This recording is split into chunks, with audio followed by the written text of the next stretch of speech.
Major developments in the wake of President Trump's former attorney Michael Cohen's plea deal. Federal prosecutors in New York granting immunity to National Enquirer publisher David Pecker in exchange for information about Cohen's hush money payments. This comes as the president is blasting Cohen for cutting a deal with prosecutors. This whole thing about flipping, they call it. I know all about flipping. For 30, 40 years, I've been watching flippers. Everything's wonderful, and then they get 10 years in jail, and they flip on whoever the next highest one is, or as high as you can go. It almost ought to be outlawed. It's not fair. If somebody defrauded a bank, and he's going to get 10 years in jail or 20 years in jail, but if you can say something bad about Donald Trump, and you'll go down to 2 years or 3 years, which is the deal he made. The president also taking aim again at Attorney General Jeff Sessions, who recused himself from the Mueller probe. The Dems are very strong in the Justice Department. I put an Attorney General that never took control of the Justice Department, Jeff Sessions. Never took control of the Justice Department, and it's a sort of an incredible thing. Sessions deciding to fire back at Trump's latest slam, vowing the Justice Department won't be improperly influenced by politics. Meanwhile, Senator Lindsey Graham causing a stir in the nation's capital by predicting the end may be near for the embattled AG. I think there will come a time, sooner rather than later, where it will be time to have a new face and a fresh voice at the Department of Justice. After the election, I think there will be some serious discussions about a new Attorney General. Replacing him before the election, to me, would be a non-starter. But the idea of having a new Attorney General in the first term of President Trump's administration, I think is very likely. That's how you set the cat amongst the pigeons. Jesse, what do you think of all this? Well, listen, a lot of people are unhappy with Jeff Sessions' performance. He has not done what he was supposed to do with regards to leaks. I think Reality Winner is the only person he really prosecuted, and there's been a lot of misconduct at the FBI and the Department of Justice that I don't believe he wants to get in the middle of, because he doesn't want to get caught in some sort of obstruction probe himself. He never should have recused. He bowed to the pressure of the swamp. He made a mistake by forgetting some random meeting for 30 seconds with a Russian ambassador, and then all of a sudden he caved. So I understand Trump's concern there. With the Michael Cohen thing, I don't really believe the president wants to criminalize flipping. It's just his way of saying he doesn't like it.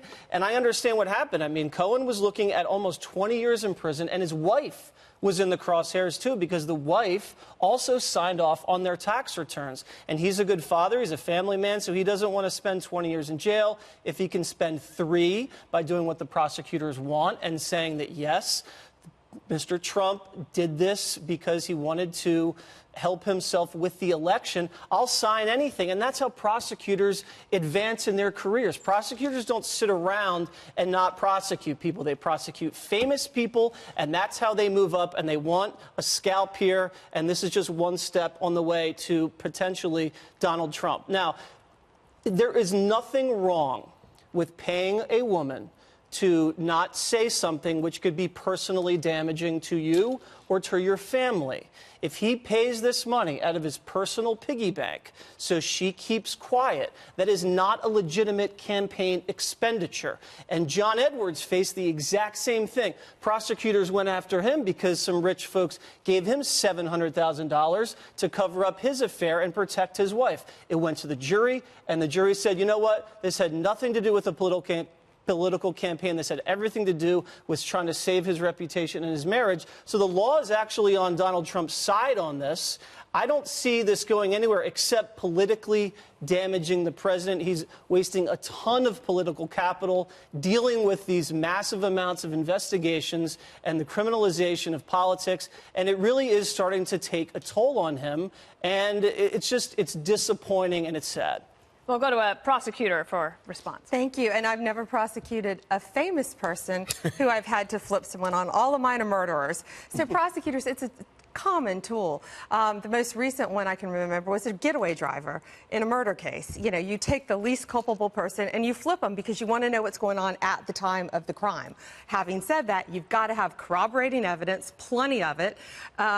And the jury, the difference here is a jury gets to hear, hey, you gave this guy a deal. Hey, this guy got this deal and he's not going to prison at all. And so they get to hear everything about it. And you flipped him and he was part of the murder, but he didn't actually commit the murder.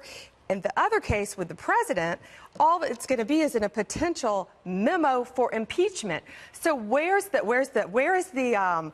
credibility of somebody getting to cross-examine him? It's not. And they're taking what Michael Cohen says as fact. If in fact they do an impeachment memo, they're putting it in there. Oh, he said this, therefore it must be true.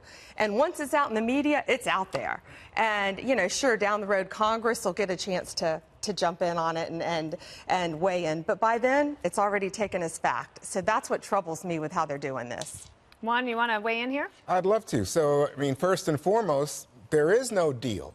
Cohen spoke in open court, and said what he said. He has no deal with Mueller. He has no deal with the Southern District of New York's federal prosecutors. He made a plea deal because he understood and said he was guilty of having committed these crimes, and then named the president as someone who had directed him to make these payments.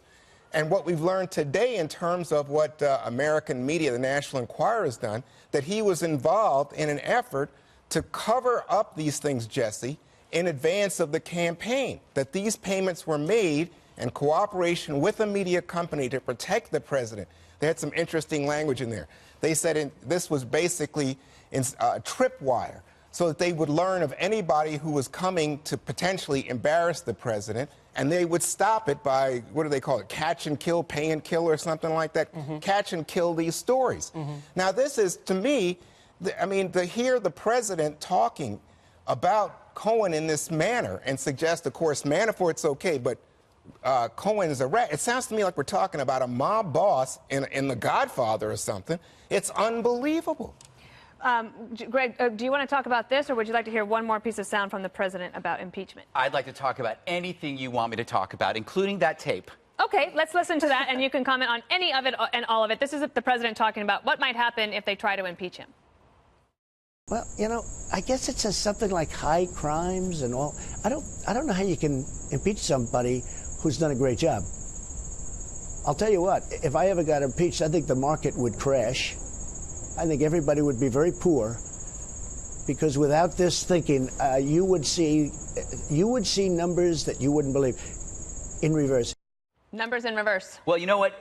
He might not be wrong about the economy, because impeachment is not going to be helpful. But it also could get better, because then you end up with Pence. And this is what I think the right is missing. They have to be drilling it into the left's heads that, okay, we'll take Pence. Because, by the way, you won't lose. You'll get two presidents. You'll have President Pence, and you'll also have Trump as a national folk hero. You think Trump's going to go away if he's impeached? Hell no. He's going to be right there every day. He's going to be on TV every day. You're going to have him, and he's going to be bigger than Pence. It'll be hilarious, actually. Now, about the David Pecker stuff. Okay, so it's all about suppressing tales of romps with a Playboy model and so on.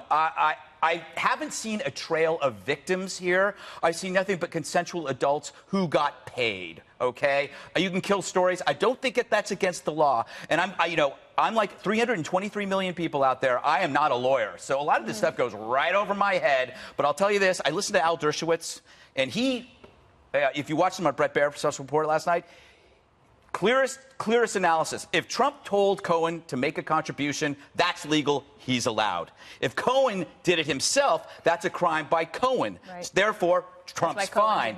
Trump is not an unindicted co-conspirator, because if you're lawful and the other person isn't, that's not a crime. At worst, the failure to report the contribution, I'm doing an Al Dershowitz Cliff's Notes, is a misdemeanor at most. It's not a high crime. Again, I'm not a lawyer. I think that I'm so glad that Dershowitz can explain what the media cannot explain. The media immediately jumps and says, "Oh, there's a broken law." As for Sessions, all this palace intrigue is tedious and boring, and it only serves to tell the American public that we are living in good times. If this is what we're talking about, we have a great economy. We have bigger paychecks. We have low unemployment. We have what seems to be like temporary peace. So we're talking about this palace intrigue, and the media is so frustrated. But the president tweets about Jeff Sessions threatening to fire him. I mean, it's not just people. Well, that's palace. I call it's not leaks. I mean, it's the president actually said it. Well, that's part of the Trump package. He's not just your president. He's your uncle. He's your cab driver. He's your bartender. You ask him anything, he's got an opinion. I've said it before. He's like a 6-hour drive to an hour at the beach. Well, and that's why people love him. And that's why people love him. And he has a target on his head from Mueller. And anybody who gets in the way is collateral damage, hence the immunity, hence all these plea deals. They're going to do anything they can to get to the president of the United States. Wait a second. What about the truth? What about having the American people understand what took place? He goes after Sessions today. What kind of man is this? Well, Jesse, his intent is that the Justice Department serve his needs, not serve the American people. Yep. To me, this is corruption. I'm Greg, by the way. That's Mr. Jesse. Holder was not the most independent person at the Justice Department. Here we go. There is a Now very we're big on double Eric standard Holder. here because President Obama accepted $2 million in illegal campaign contributions. Get out. It's and not had even to pay similar. a nearly $400,000 fine. That was not treated as a felony. Jesse, it's that not was treated as an administrative violation. Jesse, this is a matter of the dossier that was paid for Jesse, by you won't Hillary even let Clinton somebody else and laundered talk through. because you just let me finish. And laundered through You a asked law him. firm and laundered through a law firm. Where was that reported? And how is that not a legal campaign contribution by a corporation? You know the quote of the day? There's a big double standard, and you don't want to admit it. Let me tell you the quote of the day. I have lots of friends involved in this flipping thing. You know who said that? Donald Trump, as if he was a mob boss.